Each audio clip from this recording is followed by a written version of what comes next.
Dino Vittorio Santin è giunto all'8° giorno di sciopero della fame. Innanzitutto gli chiediamo come si sente. Oggi è un po' debole, molto debole, se devo dire la verità, essere sincero, insomma. Però me la cavo, dai, teniamo duro, perché la lotta sarà dura e bisogna andare fino in fondo stavolta. Bene, ecco, Dino Vittorio, ha piacere di fare una riflessione anche approfondita su questo tipo di lotta che sta compiendo veramente con tanto impegno e tanto coraggio.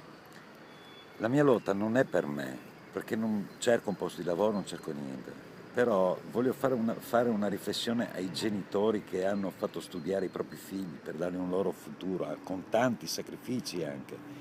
Si sono dimenticati un piccolo particolare però, perché finiti gli studi, questi ragazzi non hanno un futuro, non hanno niente, pertanto i genitori devono dare le opportunità che quando escono dall'università, dalla scuola, trovino una società che li accolga e gli dia le opportunità per un domani, almeno di poter realizzare qualche sogno.